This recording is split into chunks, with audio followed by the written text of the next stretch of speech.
com venda de cotas pela internet, Palmeiras precisa arrecadar mais de 21 milhões de reais em apenas 28 dias para confirmar o acerto com o volante Wesley. Então o Palmeiras vai receber essas doações para ter os direitos do volante que está vinculado ao Werder Bremen. Então, o valor exato é R$ 21.377.300 para a contratação ser fechada. A data limite é 23 horas e 59 minutos do dia 25 de março, data do clássico contra o Corinthians. O que você pensa, Antônio Carlos? Eu sou contra. Quando apareceu a história do Christian no Corinthians eu já tinha comentado que eu era contra. Até porque você abre precedente para no futuro o torcedor querer cobrar do jogador. Porque ele deu R$100 cobra, aqui. Né? Então, mas aí já é um outro precedente, um precedente a mais. Vai que o jogador vem e não mostra o futebol que mostrou no Santos, né? Dos meus R$100. Que mostrou, eu dei 100 lá para você, e aí, como é que é? Isso aí acontece, entendeu? Eu acho que o mais interessante talvez seria a diretoria do Palmeiras reunir os conselheiros e aí bancar a compra do jogador, porque aí estaria tudo em casa, né? Pelo menos você não tem aquela cobrança no dia a dia do torcedor fora. Tite, qual é o estágio do Adriano agora? Uma parte final. Nós estávamos conversando aqui fora do ar, ele fez um trabalho muito forte para chegar nesse estágio. Agora é um pouco de peso mais que ele está acima, o Fábio tem colocado.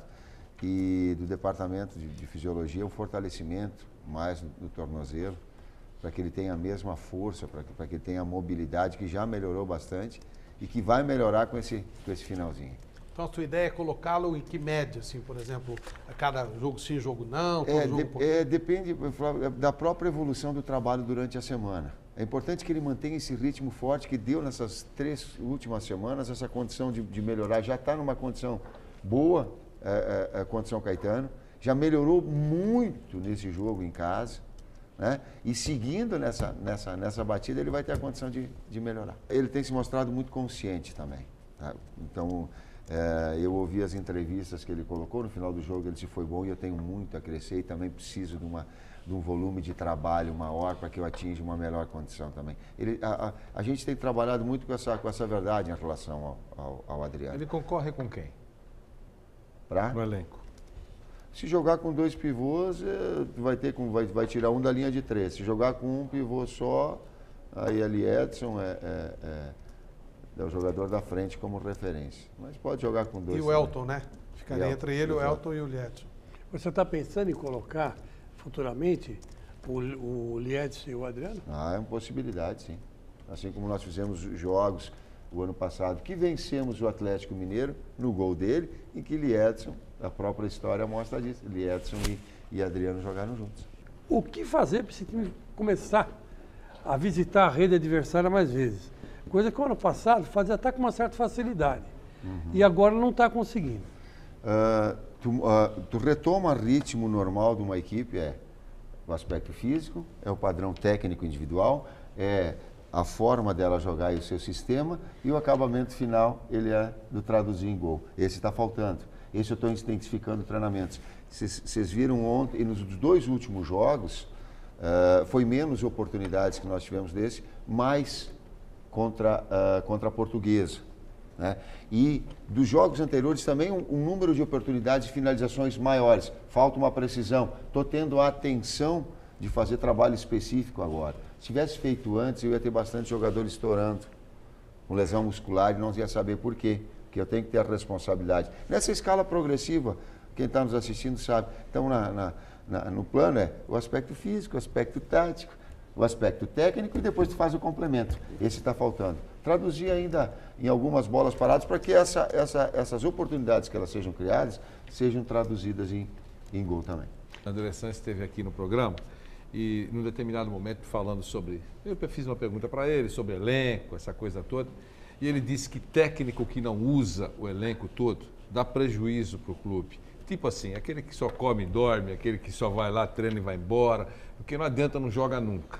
Então, eu queria que você falasse um pouquinho mais sobre, porque me parece um assunto muito interessante, quer dizer, quando você também concorda com isso, com a sua visão como profissional, quando o elenco não é usado, está dando prejuízo para o clube? A visão, vamos pegar a visão que ela é do empresário, da pessoa que comanda, do clube de futebol, da valorização dos seus atletas. 2 garotos da base jogaram contra São Caetano com 17 anos. O Marquinhos e o Gomes. Jogaram bem. Muito jogaram. Jogaram muito. Então, tu ter a equipe também com um padrão para que tu coloque o garoto, ele jogue bem, porque senão tu vai estar queimando patrimônio. Consequentemente, um atleta que ali na frente ele possa ter uma valorização. E quantos acontece de dizer assim, ó, pô, mas ele surgiu na base do Corinthians, do Grêmio, do Inter, ele não foi aproveitado, mas foi para outra equipe e jogou. Às vezes se contrata esse jogador de volta, pagando caro. Sim. Ô, Tite. Vê a importância que tem no aspecto empresarial, financeiro, daquilo que o clube é de Usar investimento e que o técnico tem que ter. Você conseguiu usar já todo o elenco?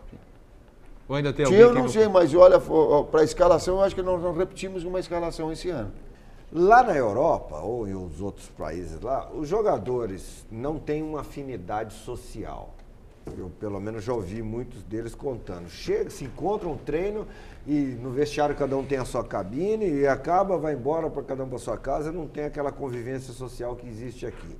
E na hora de você mexer com o elenco, motivar o elenco, trabalhar todo mundo, colocar hoje esse grupo para jogar, a afinidade entre eles pesa na hora de você escolher uma dupla, um meio-campo, um goleiro. Uma das ideias que eu passo para os atletas foi uma ideia que eu tive como ex-jogador. Eu disputei uma final de um campeonato brasileiro, onde nós tínhamos uma rivalidade, queríamos todos sermos titulares, mas nós nos respeitávamos e alguns deles eram amigos. Então tinha eu, Ney, Tozinho, dos 3 jogava 2 e nós tínhamos um convívio, de amizade. Perdemos o campeonato e todos... Essa relação, ela leva para dentro do campo. No outro ano, nós jogamos uma final contra o Corinthians, no Campeonato Paulista pelo Guarani, e na semana que antecedeu, não vou dar o nome, haviam 2 atletas que sequer se falavam e jogavam muito próximos deles. E nós nos reunimos só os atletas e falamos, gente, nós estamos decidindo um título. Isso aqui a valorização é de todos nós contra o gol do Viola. E os 2 atletas, poxa, experiente, nós fomentando, deixa isso daí de lado. Um levantou para o outro, aqui, por ti, se fosse o time do ano passado, eu corria, por ti eu não corro. Não adianta falar, se quer tocar a bola para mim, toca, se não quiser, não toca. Moral da história ou não, nós perdemos com o gol na prorrogação. Passo isso para os atletas para ter a rivalidade, mas ter o respeito profissional. E saber que quando uma equipe vence, todos vão ser valorizados. É assim, futebol é assim. E quando se foge disso, está a um passo de perder. Exemplo, a gente fala na Europa. Quem viu a saída do Mourinho da Inter de Milão, viu a cena de um jogador que era reserva, Materazzi, ir lá e dar um abraço e dizer assim, eu era respeitado independentemente de eu ter sido titular ou não. Sven-Goran Eriksson, no time da Costa do Marfim, quando foi jogar na final da seleção brasileira, o Eboe colocou assim, veio um técnico que mostrou para nós que a relação nossa, por nós sermos mais amigos e menos vaidosos, se nós vencermos o jogo, todos de nós, de alguma forma, vamos vencer e vamos ser valorizados. Quando uma relação de conjunto ela tem esse tipo de comportamento, fica mais fácil vencer. Exemplo típico, o Alex foi substituído pelo Ramires. Se tu pegar os vídeos e do gol do Ramires na quarta-feira contra a Portuguesa, e o Edenilson estava comigo há uns 10 minutos, porque eu tinha dúvidas com o cansaço do atleta que estava, eu não me lembro quem era, ou de uma substituição técnica. E era a terceira, eu segurei o Edenilson. Segurei uns 10 minutos, ele devia estar na cara comigo. Ele assim, me coloca logo para jogar, que eu tô louco para jogar.